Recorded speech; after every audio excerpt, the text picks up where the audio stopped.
Hi, it's Lindsay at Applied Mortgage.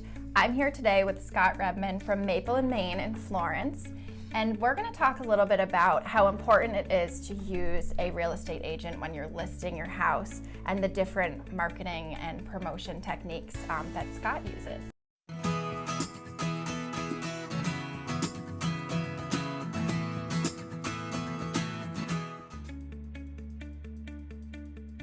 So when somebody approaches you and they're ready to list their house, can you just walk us through, don't spill all your secret sauce, but just some of the different conversation that you'll have?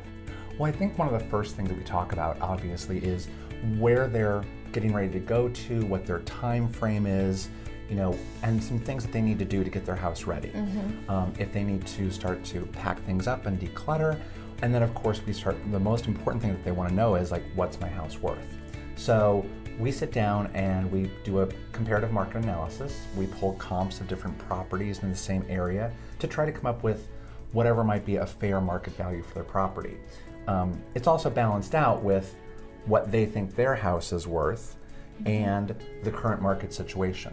Definitely, and you're primarily looking at houses that have sold within what kind of time frame? And typically we try to think of within the last 3 to 6 months. I think most appraisers use about a 6-month window for comps, but sometimes because there might not be an exact match for their property, we might go back up to a year just to kind of give an idea of that area and that specific house. Sure, if there's unique features or anything like that. Exactly. Yeah, so something Scott and I were talking about earlier is a really great twist that Scott kind of has on a typical, what might otherwise be a typical open house. So can you fill us in a little bit about your plan when it comes to providing an open house for the property? Well, I sometimes hear that some agents don't really enjoy doing open houses, but I sort of feel like you need to get the most number of people into the property.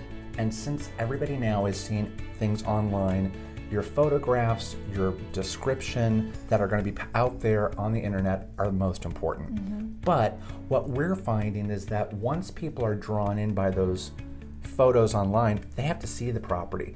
So I like to do 2 open houses. Not everybody gets a chance to get there on a Saturday from 12 to 2. So what we've also been doing is we started doing these happy hour open houses. Everybody loves a happy hour. Absolutely. Well, that's for sure. Right, so we'll do something on a Friday night, from 4:30 till about 6:30. And we'll do maybe wine and some appetizers.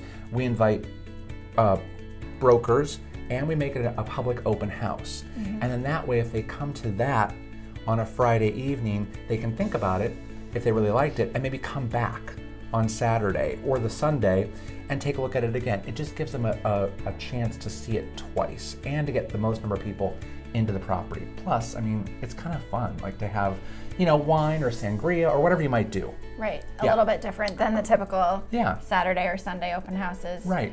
Yeah. Plus, it's also a way to market to that neighborhood because, of course, the neighbors are all going to come to an open house.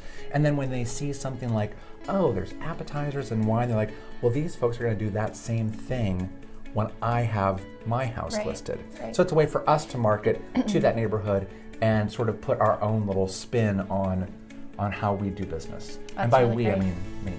Right. Scott Redman here from Maple and Main.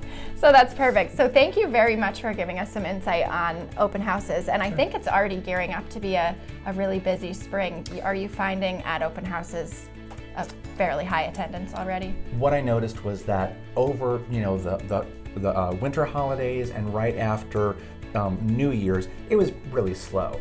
Once New Year's went by, there's now more activity at open houses. The phone's ringing more about people wanting to start looking at properties. I think also here in Massachusetts, the weather has a lot to do with it. It's been a really mild winter so far, so people are kind of anxious to get out and start getting things geared up. So I think it's going to be another strong season. Awesome. Well, thank you again, Scott, for being here with us today. Maple and Main Real Estate, we appreciate your time. Thanks.